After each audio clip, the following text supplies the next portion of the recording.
How's it going, chasers? I hope you're having a kick-ass week. This podcast is brought to you by Gladfield Malt. Thank you so much, Gladfield Malt, for making this stuff possible. I totally appreciate it, and I really appreciate your products too. This podcast is also brought to you by Adventures in Homebrewing, a sweet online and brick-and-mortar stores in America for the home winemaker, beer maker, and distiller. You can find them at homebrewing.org/CTC for all your equipment and ingredient requirements. And last but definitely not least, this podcast is brought to you by the Patreons. Thank you so much, guys. I appreciate everything you do for me. Our little community over on Patreon is pretty cool, and I really appreciate the support. If you're finding value in the podcast or the Still It videos, you can head on over to chasethecraft.com/support to find all the different ways you can help out, including, if it's right for you, Patreon. Today's guest is just an awesome human being. If you enjoy online-based whiskey content at all, that's probably where you know him for, but less people probably know that this guy has been in media creation for 20 plus years. He knows his stuff when it comes to creating videos to support brands and companies. Rex Williams is the Media Mastermind behind the Whiskey Vault and the Whiskey Tribe. If you are into whiskey and a little bit of arsehattery, and you by some chance have not checked out their YouTube channels, I suggest you go and do that right now. But without further delay, here's Rex Williams dropping the knowledge on content creation.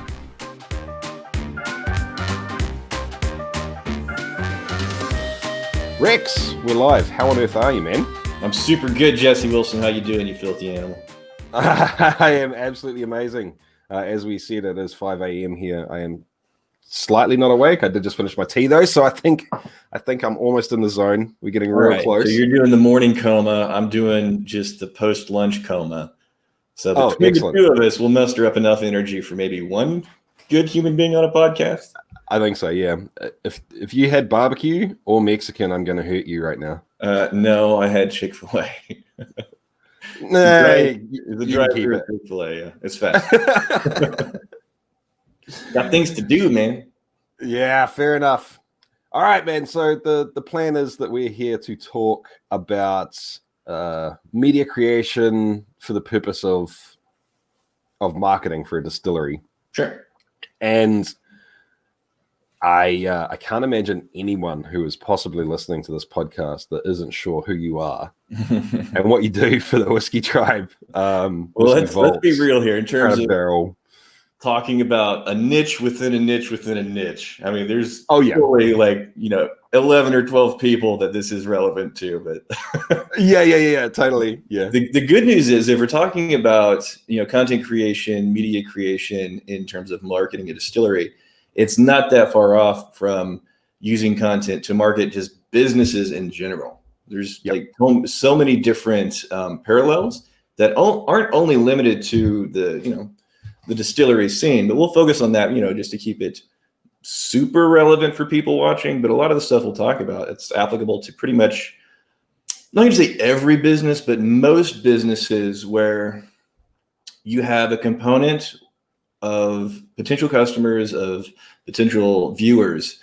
It's an ongoing chronic interest. It's something that is potentially a hobby. It's something that they like to do recreationally in their off hours. It's the thing that, if given the opportunity to go visit a brewery or a distillery or a winery, or even places where they make cigars, or places like a bicycle factory, or how they build kayaks, all of these different things, businesses that have a foot in those types of industries, it's a huge advantage, because I think there's one thing that a lot of businesses make whenever they get into the content game. One of the things that they miss is nobody actually gives a rat's ass about your business.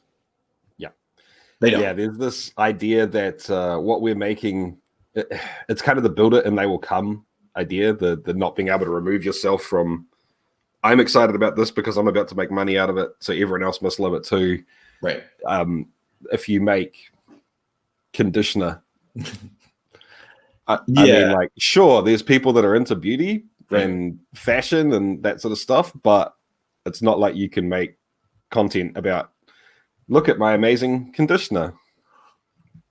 That's every day of the exactly right. week, and And people aren't going to watch it, are they? well, and here's like the trick. Here's the sleight of hand that most businesses can do. Even if they're not in an industry where there's just a ton of built-in interest, where people are actively searching for more information across like YouTube or Google, then you touched on it. Is there a parallel interest that your specific product or service is related to? Then yeah, you can absolutely make content about that. So for example, if you were a shampoo and conditioner company, no one's going to care about whatever shampoo and conditioner thing you're coming out with. But what do they do care about?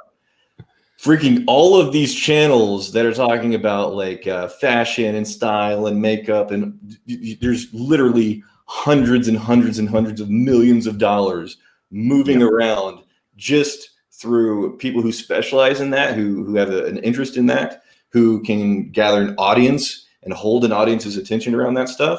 It's like, yeah, you don't necessarily have to only aiming the camera at, well, here's what my distillery did this week. Nobody cares.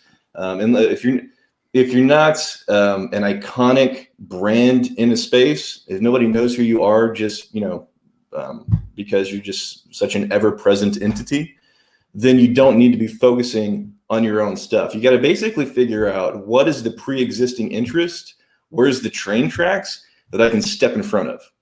I don't want to be alone in the woods yelling through the tree line, trying to convince people to, follow the sound of my voice and come over here and look what I'm working on my little campsite. That's not how it works.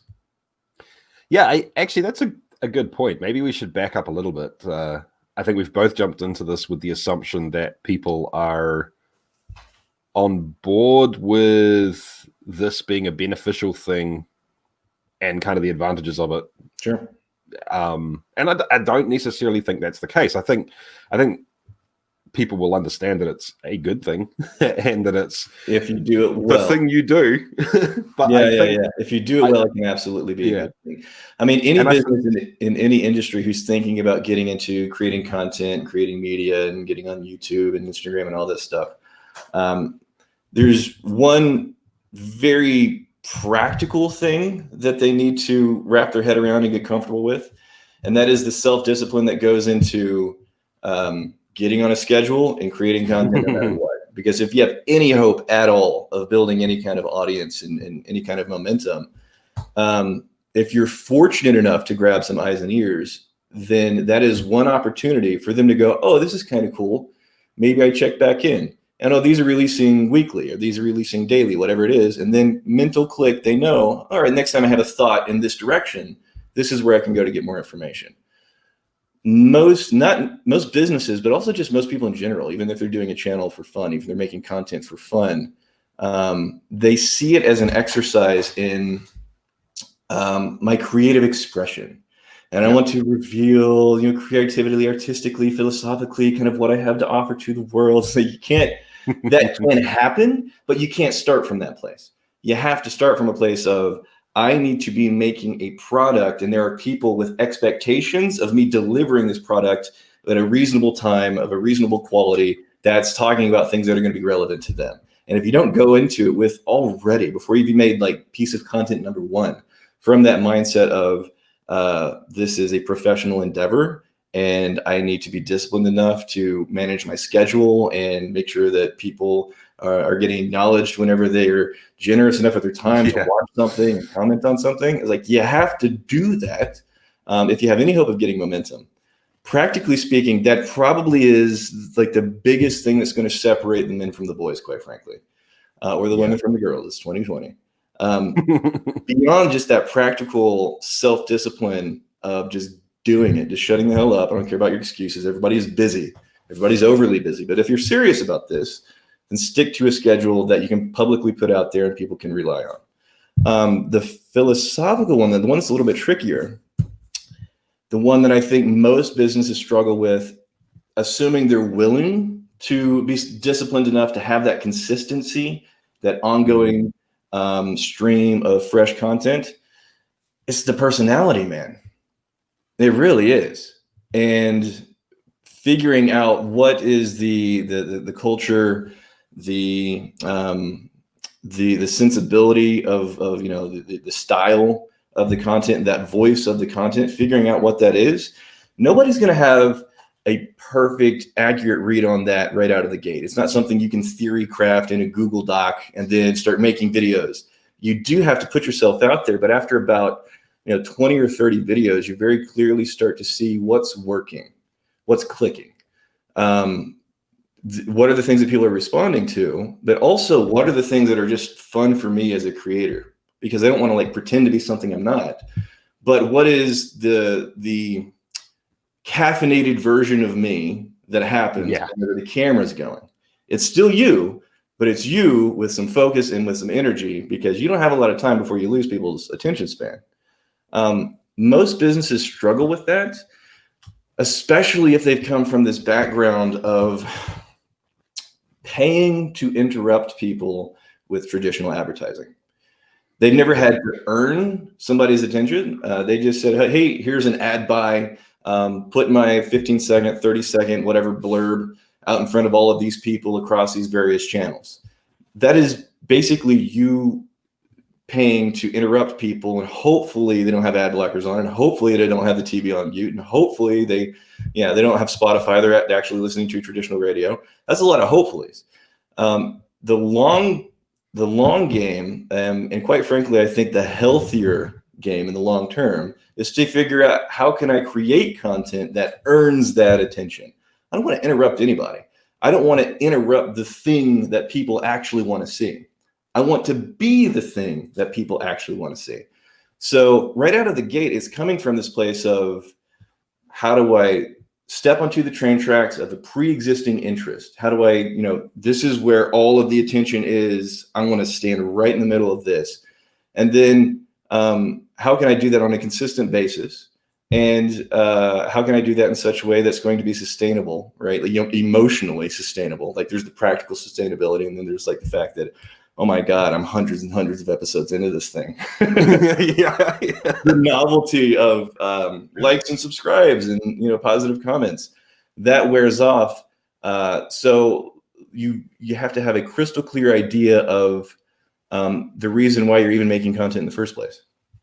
I think you can have any number of people writing articles and giving you good advice. It's like, make some content and put yourself out there. And if you're not talking about you, then you're not part of the conversation. It's just a bunch of bullshit. If you're not mentally prepared, to go down that path, you shouldn't do it. The one thing that I can confidently tell anybody, the one thing that you need to prepare yourself mentally long-term is to really get a clear idea of what you're trying to accomplish. It's like, if you're going to make videos for I think we should talk about that. Okay, great, you have a hobby, but what are you trying to do? What's the goal? What's the specific thing that you're trying to make happen?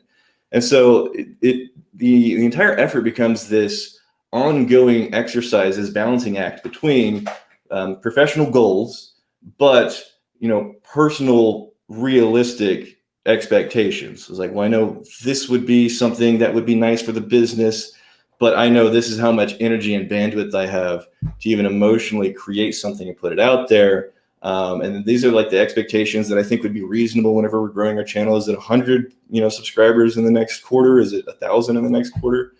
And the destination, it can be as big or as small as you want it to be, but it has to be very clear. And then without that clarity, it's just, okay, you're spending a lot of time making content that takes this isn't easy. I mean, you've been making videos for a long time. The setup and the shooting and the editing and the planning and the uploading, and hell, like the titles and the thumbnails, the number of things that just suck up bandwidth, suck up energy, suck up time. If you go into that without both eyes very wide open, then you're going to stop in a few months. It's like, oh, I tried it and it didn't really work. It's like, no, you didn't have clarity, you didn't have the discipline, and the amount of patience that required to start seeing results. I think most businesses aren't really ready. They'll tell you, it's like, oh yeah, if it takes 1.5 years, 2 years, cool. Yeah. We'll see if I've seen that firsthand multiple times. Yeah. That's not the nature of what most businesses do. What they'll say they're going to do is very different than what actually usually happens in real life.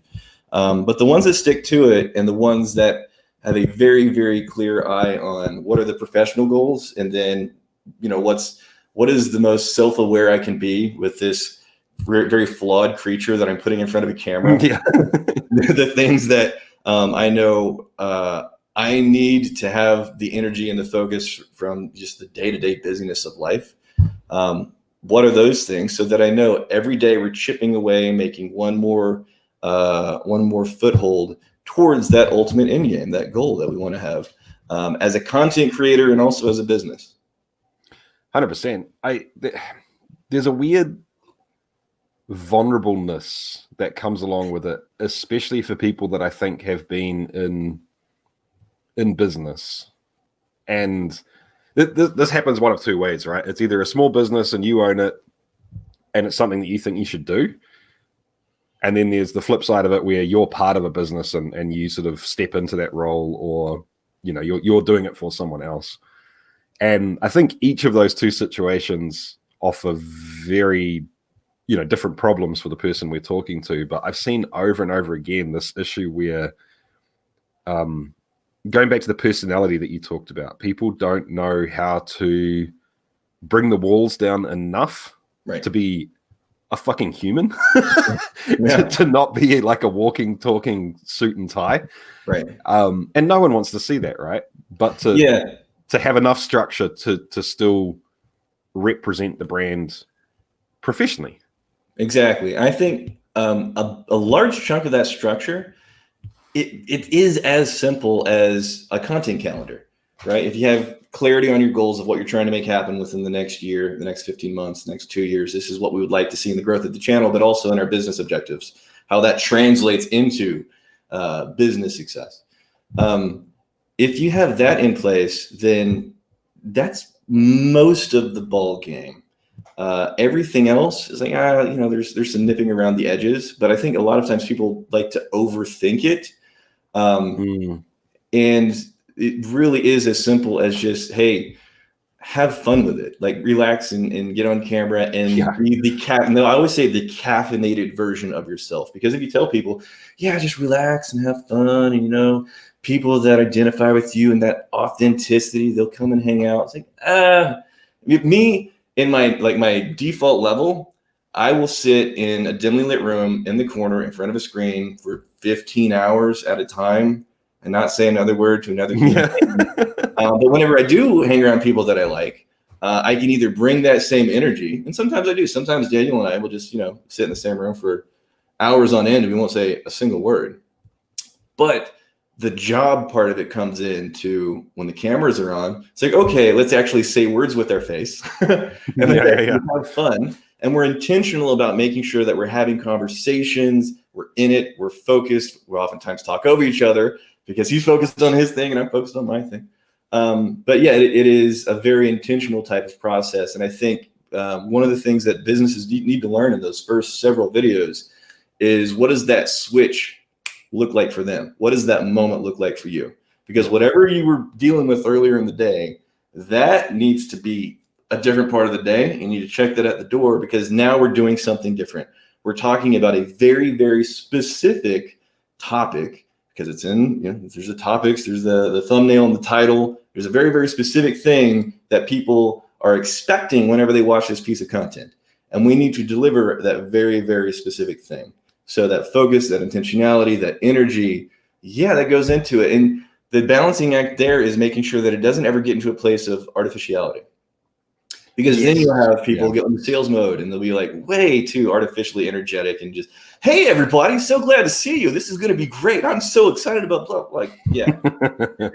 That's not how human beings work. No, that's bad. So a business being willing to put out there a representation of a real human being, man, I've been working with businesses in content creation, specifically with online videos, for over 20 years now. And it is a really difficult shift for them to wrap their head around. It's pretty simple, but it's very difficult. Whenever they have come from a career path, their bottom line is basically, every time I interact with a customer, how professional and positive and clear can I be? And making content in 2020, that's a different thing. This isn't customer service. This isn't you giving experience with the product or deliverables that's going to get you a 5-star rating on Yelp. This is you being a fun, cool place to come and hang out because they identify with your actual personality and they like the dynamic, they like the vibe of the other people there.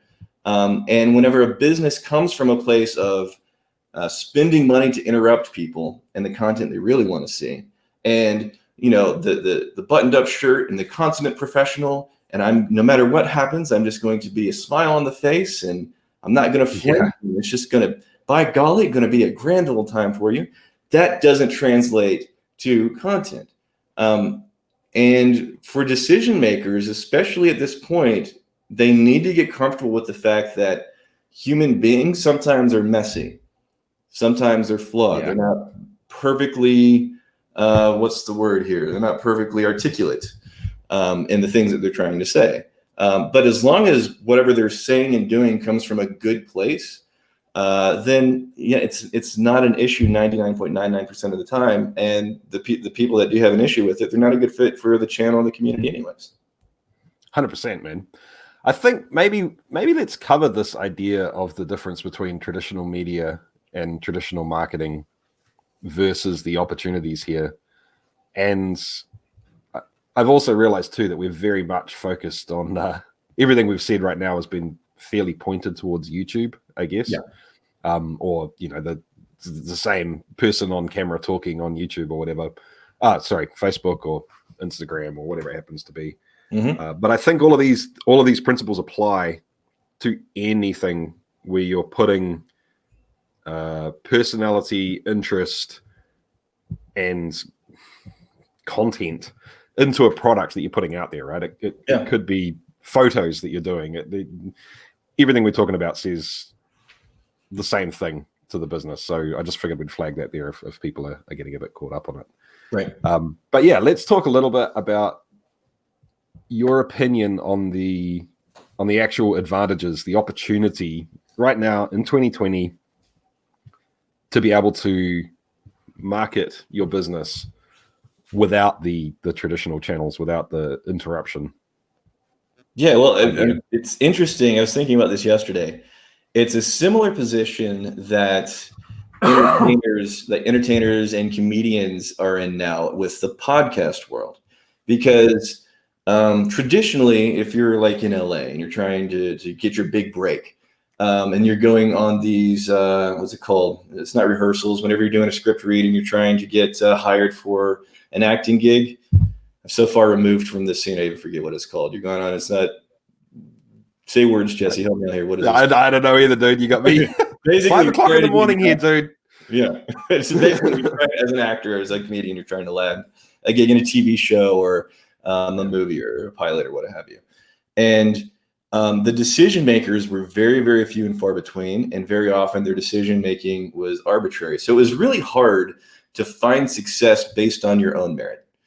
You had these very few select individuals, corporations that would determine, no matter how hard you worked, that would determine whether or not you're going to have an opportunity to make it in this business. And with businesses, it's very similar to what comedians are finding with podcasts, because comedians are like, hey, I don't have to go through agents and networks and get approval, and like the production costs have never been lower. And I can put my content and build an audience just right on YouTube. And the next time I go to freaking Cincinnati and I need to sell some tickets, well, I've had there's 700,000 people that listen to my podcast. And there is damn sure enough of those people in Cincinnati to sell out the room. So with businesses, it's a situation where you used to only be able to access potential customers through traditional media. Traditional media would give you an opportunity for you to impress that customer whenever they use their product or service. That's all it did. It wasn't a guarantee that you're going to grow. It's just a guarantee that you're going to have some people coming into the store to give you a chance. And if that firsthand experience was crap, you could spend all the money in the world. You're actually just going to drive yourself out of business faster, because you're just giving more and more people that opportunity to have a bad impression. And then word of mouth kicks in. All right, after enough people have had that first impression, there's enough people talking about, yeah, that place is dog shit, don't go there. But now with the ability for businesses to put content online, it's the democratization of opportunity.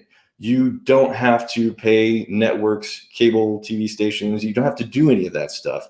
To the extent that you have something good to offer, you can put it out there. Now you just need to learn the skills of how to tell that story well. How do you tell the stories that are going to be focused on a niche of built-in interest? Again, it's not going to be about, this is how we make our Saison beer. It's like, nobody cares.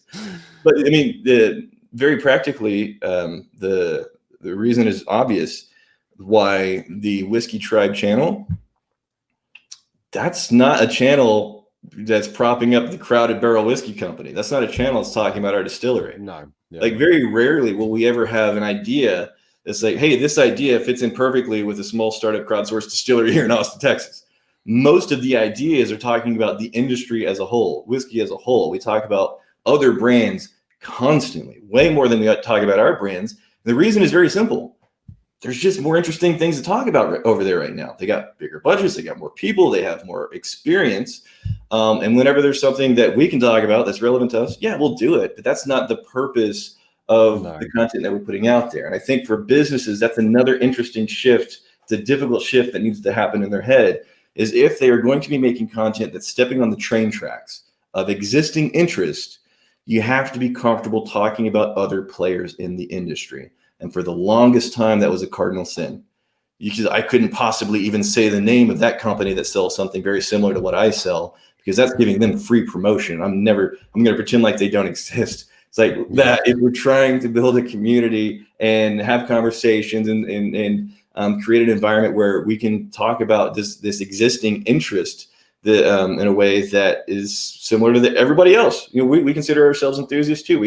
We are very much shoulder to shoulder with the people that watch our content.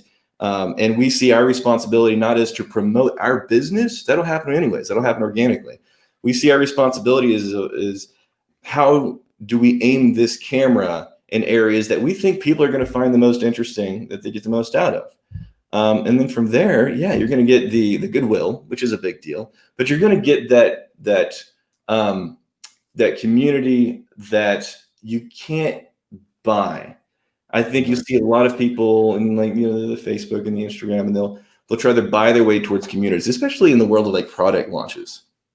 But even information product, right? And they're like, you share this and hashtag this and affiliate marketing that, and they'll try and build this community, and it's just a really short-term time horizon. It's like, okay, well, here's the launch of the product, and for the next week we'll be in here and we'll talk about all this cool stuff. It's like, maybe for a couple of days you have some people in there, but it wasn't built on any foundational culture or identity or values. It's just, you spent enough money to grab enough attention for a short window of time, and maybe you sold some products, but there's nothing long-term there that you can hang your hat on. And any business that's going to be in the content game, it's like, man, with the amount of time and energy it goes into creating good content, I can only imagine it. If you're doing it short term, why? It's so much of a pain in the ass to do this well to begin. It really is. Do it for the long-term benefit. Don't do it for the short-term burst of attention. Yeah, totally. It's funny because in some ways I can totally see why that sort of model is carried over from the old school ideas of advertising, in that you're spending money to get attention now, but at the same time, the old school, like, it's a bad lead. It's like, what is that lead going to generate for you in the future?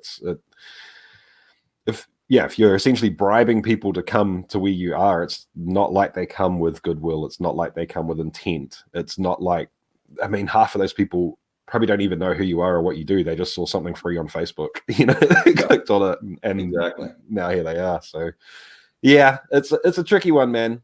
I also wanted to touch on the idea of scale and goals. So obviously for you, for the Whiskey Tribe, you're an international focused thing, simply because That's just what's happened, right? It's just sort of turned into that. And people give a shit about what it is that you're talking about. It doesn't matter where they are, because let's face it. They're obviously drunk, but yes. Yeah, they're drunk enough. Yeah.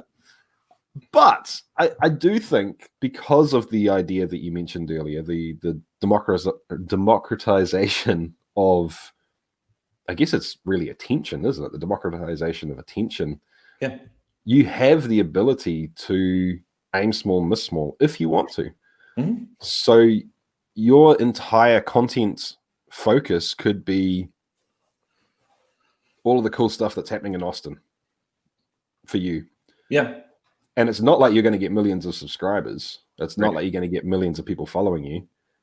But you damn sure might turn into the people that are the go-to for, oh, what's cool and happening in Austin tonight, right? Yep. Like, I have a buddy that they have a website that does that exact thing. Austin scene, and it's all the things happening in Austin, everything from venues to restaurants to, I guess the COVID situation kind of put a damper on that whole thing.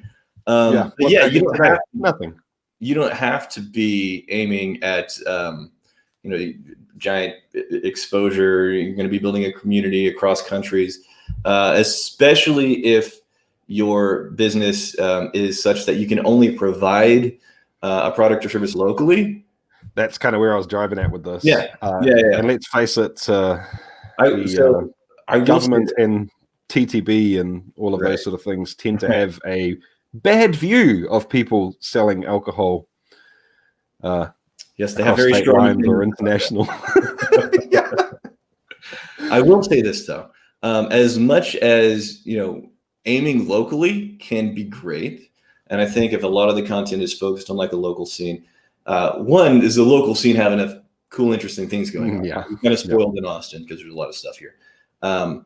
But if you're limited to a product or service that can only be sold locally, and there's not a lot of local stuff happening because you're always going to be behind the 8 ball for the next piece of content that doesn't go away, then I would strongly look at, don't limit yourself to only going local if there's not a tremendous amount of abundance of things to focus on locally.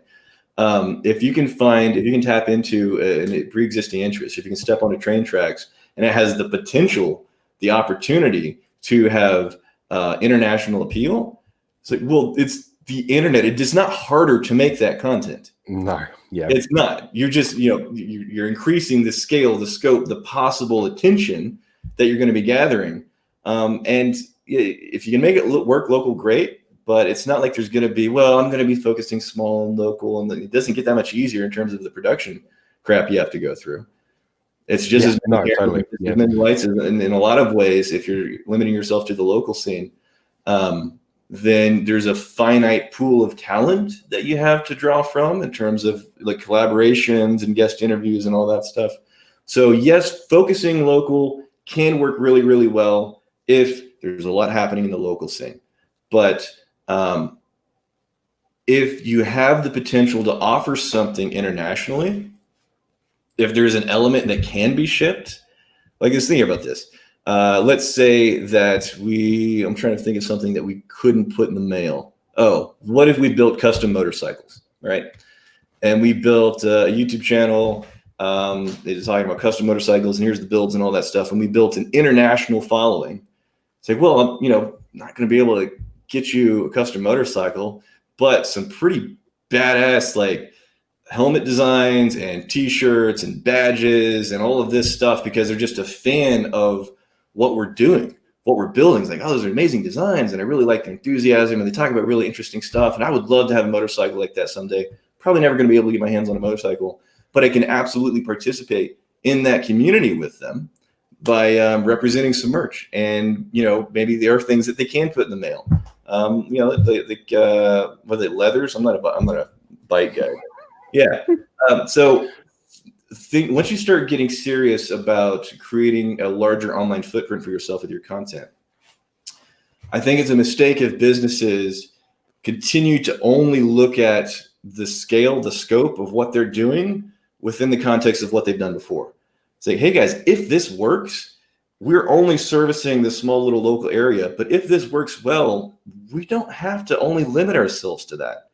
between Shopify and product fulfillment warehouses and even putting stuff on Amazon these days. There's so many different opportunities for people to expand that footprint beyond just the small scale thing they started with. And I think a lot of businesses, if they're fortunate enough to find success as a business, because the vast majority of businesses go out of business within the first 5 years. So let's say that's assumed. They found success after 5 years. They're not bankrupt. Congratulations, you already achieved something pretty amazing. Then it's okay. Well, this is the model that got us here, and this is the model that's working. There's often a tendency to the moment you finally have something that's working, let's circle the wagons and let's protect this at all costs. And if you're going to be growing and not just reaching a plateau, a flat line, and maintaining, you have to be always considering what are the handful of things that are worth protecting. What are the handful of things that do not change? Our core values, our mission, our place in this universe, in this niche. And then everything else, if it doesn't fall within this handful of things that are absolutely unconditionally cornerstones of us, everything else needs to be up for grabs. Everything else is like, okay, what's the opportunities? What's the evolution? What are the next stages that we can grow into? And a lot of times businesses, they circle the wagons for everything, and they'll just flatline and just maintain this kind of small mom and pop vibe until eventually they retire. Yeah. And it's tricky too, because small businesses are the ones that have the flexibility and the agility to be able to change their model based on the success they have, right? So if you are a small 3-company operation, or you've just started the distillery and you do find success in hand sanitizer or something, for example, right, it's not a huge thing for you to be able to switch. But yes, absolutely. I would suggest, let's focus specifically on distilleries then. I would suggest that the actual content creation, the business owner, the principals in a business aren't in charge of manning that camera and running the audio and doing the lighting. I understand like budgets on the small scale, they're very, very thin, very, very tight. But distilleries, I mean, this is already as many restrictions as we have in this industry. We also have a tremendous amount of opportunity, things that we have going for us that most other industries don't have going for us. Like at any given moment, if we wanted to do a bottling and we wanted to get a whole bunch of volunteers that they just want to volunteer just so they can show up in a hot barrel house and put in whiskey in bottles, they will absolutely do that. And it's not necessarily, something limited to Crown & Barrel. This is across so many different distilleries, large and small. They're just like, oh, whiskey's cool. And I've never been in a barrel house. And that sounds like fun. Yeah, let's go do that. And get a couple of your friends and you go fill bottles. So the same way that you can get volunteers and you can get very low cost assistance to do a lot of the grunt manual labor in distilleries, there's also a lot of crossover for production talent. Now you're not going to get like top tier guys with tons of experience, but somebody that has, they've used a camera, maybe they grew up making stuff on YouTube, they're looking for an opportunity to get into something, and they do a respectable enough job. If one of your volunteers or one of your entry level positions was the guy who's in charge of setting up the cameras, the lights, and the microphones on these very specific days, on these very specific times, so you can shoot your videos, yeah, do that thing. I'm not suggesting at all that business owners and the principals and the decision makers learn how to do production stuff. That is a full-time job. There's a lot of things that, like between the codecs and the aspect ratios and shutter speeds and the ISOs and all of those things. You need to learn that. You do need to find people who have an interest in the industry, that you feel that they're capable enough to deliver quality, they're dependable enough to show up on time so you can have a consistent schedule. Yeah, find people that are going to be a low-cost investment for you to make content.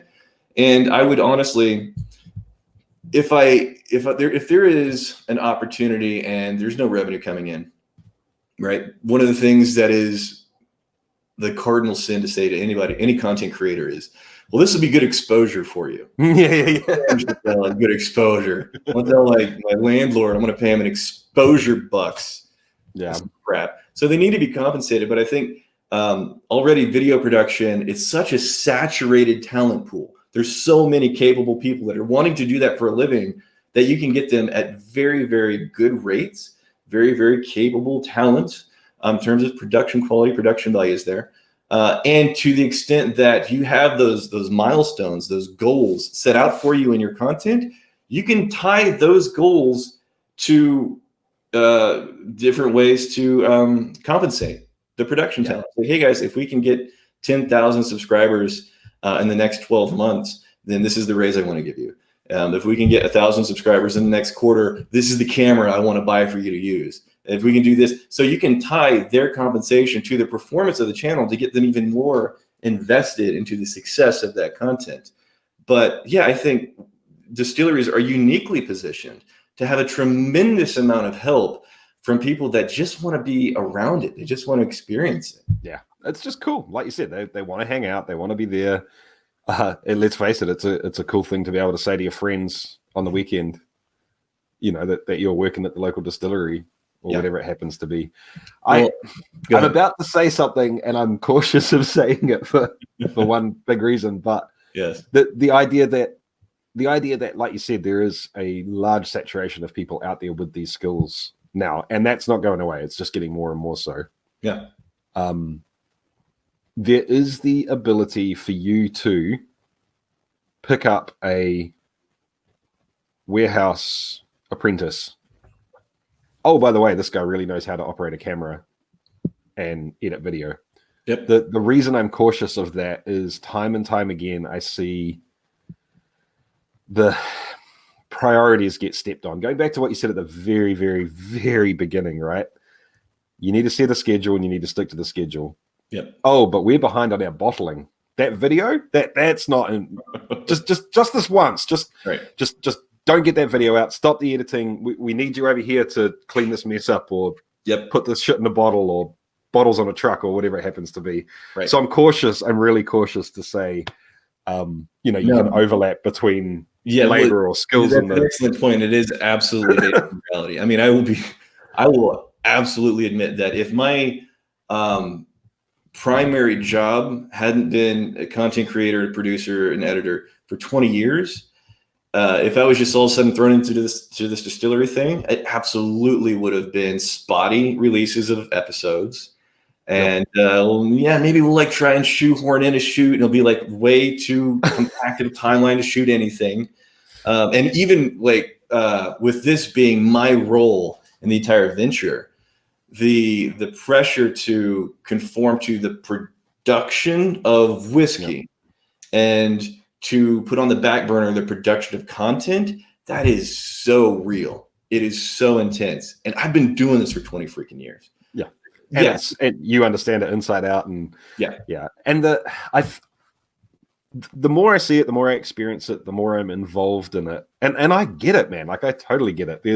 You could make this video that's going to get whatever, whatever metric you want to put on it at the person who's in their business, at their stage in business. You could do that, but we've got this container of stuff that needs to go out that's worth $200,000, and that we're late. You know, like it's a very. But again, it is. They're two different things to compare to each other. One is very tangible. One is directly related to physical products, physical things, and money. Well, and the other's kind of intangible. It's that age-old obfuscation of what is urgent and what's truly important. Like, well, this stuff is urgent, but that doesn't mean that the content is any less important. I mean, I probably shouldn't be saying this. What we're talking about right now, that's the reason why I have intentionally not learned a lot of the things that are happening at the distillery, in the barrel house, in the production room, and all that stuff, because I need them to think of me as the last person to go to whenever they need help there. And to the extent that, Rex knows how to do this, Rex is capable, and Rex can throw in and he can do all that stuff. No, I need to be so far down on the list so we can focus on the content. And I think with Whiskey Tribe and Crowded Barrel, the one thing that we have going for us, which has made that whole scenario a lot easier, and it's still very difficult, it's still something you have to wrestle with from week to week, but it's a lot easier because this is the world's first crowdsourced whiskey distillery, and it only exists because people have experienced it through the content. It's not, we made a distillery and started doing some videos and they started catching on. It's like, no, this only exists because we've aimed cameras and microphones at things and talked about stuff.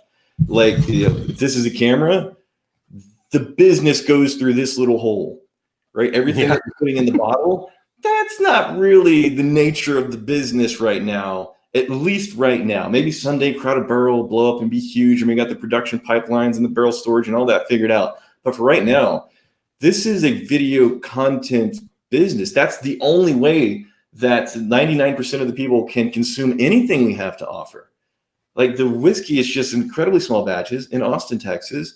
And for people to get any kind of value out of this relationship, we need to aim cameras at it. We need to explain it. We need to dive deep. We need to always be mindful of what's going to be the most fun and informative for them and not sacrifice the creation of that content. So from that perspective, we're fortunate, but it absolutely is something that a business needs to go in eyes wide open and understand. If I'm going to be making content, the people that I put in charge of content, I can't tap them on the shoulders like, hey, put down the camera and pick up this forklift. No. Yeah. It reminds me a lot of like journalists. They'll go to war zones, and every once in a while there'll be like a cameraman or a photographer who they'll capture an image or they'll capture a moment of like something horrific happening, right? And you'll inevitably have these people pop up and say, well, why didn't you put down the camera and go help? Why didn't you do this? And why didn't you do that? And from a journalist perspective, from a cameraman's perspective, they understand most of the time. Sometimes it's just so overwhelming they have to put it down and they lose the shot because they have to help the situation. But most of the time they understand the most value I can bring to this situation is to not just put my eyes on it and jump in and help. It's to put the world's eyes on it so they understand, because there's only so much I can do running in there and throwing elbows. But if I get planet freaking Earth to see what I see, that's how real change happens. So yeah, it's hard, but I think from a content perspective, if it's something that you've considered to be very, very important, yeah, it's discipline. And a lot of times there's urgent things that are going to feel like they're getting neglected just so you can maintain that truly long-term important thing of capturing the moment, capturing somebody moving that forklift as it rushes across the warehouse to get the delivery out in time. It's like, oh, that's kind of compelling content. This was a huge $100,000 deal, and we are scrambling because they're about to, the truck's about to drive away, and this is, a fifth of the profit for the entire quarter. That's a story. And if they told the camera guy to put the camera down and help load the truck, then the opportunity for that story, that shared experience with your viewers, that's gone forever. 100%. And that's a great example, actually, of what we were talking about earlier in terms of the vulnerability and transparency required to be able to play in that game if you want your business to be the focus of this, right? So that's actually that's something actually that's worth talking about, because there's a whole lot of people that do this successfully where they literally don't mention their business. The content has nothing to do with their business. Like, so the motorbike example that you gave earlier, right? They don't even, it's not like a series of videos on this is how we made this bike and this is the bike that we made for this famous person and all that sort of stuff. It's got nothing to do with that. They show up at whatever, at races or rallies or whatever it happens to be, and they talk with other people, and the only way you find out that it's even tied to the business is you turn into a super fan and you go down the rabbit warren. Yeah.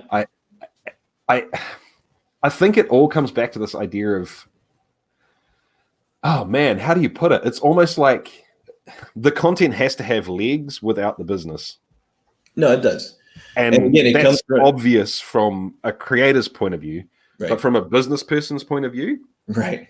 When you're trying to come up with an idea for this, if you say, okay, so I get what you're saying, and I love the concept of the channel you want to make, but if the business shut down and went out of business, would that channel still be there and still be interesting? And if the answer to that is yes, then I think maybe you're onto something. I would look at it from the perspective of, if you're going to create content, and the business didn't exist, what is the kind of content that you would want to watch as an enthusiast, as somebody who has a deep vested interest in this niche, in this topic, in this area, in this hobby? Make the content that you would really, really enjoy watching if you were just surfing around on YouTube. And everybody else who has that similar bent, they're going to like watching that content too. It's not a big, complicated, strategic thing. It's how do you put the viewer and their interest first, and to the extent that you take care of them, then you're going to have a relationship where someday you can say, "Oh, by the way, I got this thing over here. It's pretty cool. If you want to check it out." I understand coming from this place of buying 30-second, 60-second, moments of advertising where you talk about nothing but your business. It's like, what do you mean? You've got to maximize. Every second's got to be used to talk about. Exactly. Every feature must be. Yeah. And I will say this.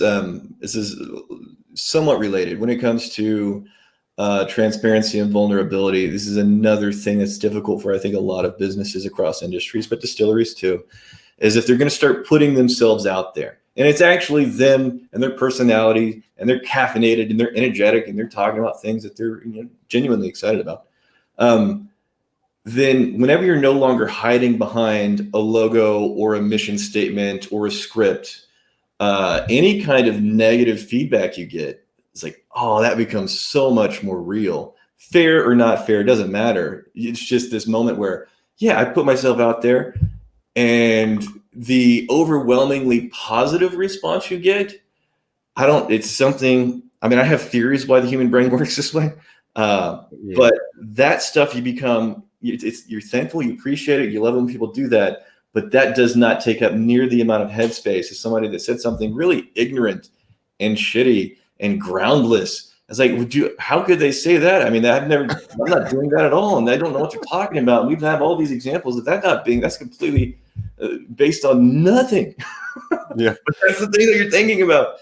And it hurts even more whenever you're putting yourself out there from an honest place and not, well, here's the corporate board approved script that I'm talking about for this new product or this new service in our business. So there's, and I talked about, the emotional preparation. Like, you need to have a personality that's willing to have fun with it, and goof around and be yourself and crank up the caffeination level. Never forget what people are actually looking for.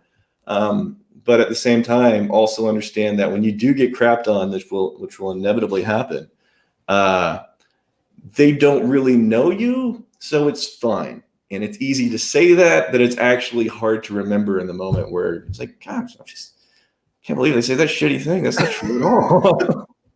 It's so funny, man, because everyone talks about it, but it's almost like as you're in the middle of saying those words, it's almost like you don't believe them yourself. Right. But then you go back and think about what happened. Right. Like, I had one yesterday, and it was just literally the equivalent of "you suck." Like, that was the thought that went into it. Like, even they could have copied and pasted it off anything and pasted it on any video, and it would have had the same amount of relevance. Right. And that sits in amongst 400 other comments of people, pulling apart little things that I've done and adding really cool solutions and giving awesome encouragement. And yet, this morning when I woke up at 4:30 in the morning and got out of the shower, I was thinking about it. Like, literally, I was thinking about it, And it's crazy, man. It's just it's an energy suck. It's a time suck. At the risk of getting, a little tangential, I'm going to explain my theory behind it, which does please do. It does actually help. So, as a species, I think our brains are hardwired to perceive danger and negativity. That's going to grab our attention. We had to become very quickly aware and very quickly focused on the very large cat hiding in the bushes, sneaking up on us. So whatever berries we're picking and whatever we're doing over here, the moment that we heard a twig snap, every fiber of our being is aimed at that potentially bad thing. And I think it's very, very similar with negative comments in, creators, channels. Also, we see it in news, man. There's a reason why you go through any news website, any cable news station, and just count up the number of headlines that have like bad, negative, toxic, horrific words. It's things like crisis, and it's things like horrific, and it's things like killing spree. One after another after another. It'll be like 1 out of 50 will have something positive, because news journalists understand if it bleeds, it leads. That's going to get the attention. That's going to get the clicks. And even whenever that news doesn't represent what we're going to experience in our day-to-day lives, and we'll convince ourselves, well, I need to be aware of what's happening. No, you're now aware of just a lot of horrible things that are happening. You've been drip-fed bad, toxic, horrendous stuff, and none of the positive things that have happened, because that's not what sells. Same thing. If it's bad, it's going to grab human attention. If it's a negative comment, it's going to grab human attention, and it's our lizard brain that is programmed to say, oh, that's a bad thing. I must focus completely on that thing. It doesn't make sense. It's irrational, but human beings are absolutely hardwired that way. And I think whenever you can just take a step back and realize, you know what, this is out of hundreds of comments, 1 or 2 kind of shitty comments. And this thing that's happening, this fixation, this is a primal instinct that is there, but there's not a big cat in the bushes. There's just some fat guy on his couch. Yeah, man, a false positive doesn't hurt you when there's a cat. If you go, oh my God, oh no, there's not. But a false negative, if you just are blasé about that cat sneaking up on you, a false negative has bad connotations for evolutionary wise. And I think it's kind of true for business too. But anyway, I know you've got to go and get some of your own content together. So thank you so much, dude. Thank you for having me, man. I enjoyed it. Yeah, me too, man. This was a long, rambly, beautiful mess, which is exactly how I like it. I will, baby. Hey, awesome. Next time, when the pandemic settles down, I fully expect you to show back up in Austin, because I enjoy hanging out with you. Yeah, man, I'll be back. I think I have a long future of showing up in Austin at random times. Texas feels comfortable for me. I like Texas. I never thought I would say that, dude. Hollywood told me that Texas was going to suck, and Hollywood fucking lied. No, dude. Look, Hollywood tells you that, and then do you know how many Californians are moving to Texas? Yeah, you guys are going to have to find a new Austin. Yeah. All right, man. I appreciate it. It's always a pleasure to hang out with Rex, whether you're kind of digitally hanging out with him, watching his videos, talking to him online, or in person. The guy is just quality from start to finish. So thank you so much, Rex. I know this is a little bit different. It's not exactly distilling specific content, but I really like the idea of exploring the edges of what is possible with this podcast in terms of just being able to talk to cool people about tangentially related topics to running a distillery. So if you're into this sort of thing, maybe drop me a line, let me know you're into it, and we'll see if we can get more people on like this in the future. Speaking of which, if you have a connection, or you just happen to know someone in the industry, or you're in the industry yourself, and you have a suggestion on someone that you think that should absolutely be a guest on the podcast, feel free to reach out at jesse@chasethecraft.com and drop a suggestion for my next guest. Don't worry, guys, the next podcast coming up is going to be very much based on product distilling and a weird mix-up of rum and gin. That's the plan anyway, so keep listening for next week's podcast. Thanks again to Gladfield Malt and to Adventures in Homebrewing, and of course, so many thank yous to the Patreons. Keep on chasing the craft, guys. See ya.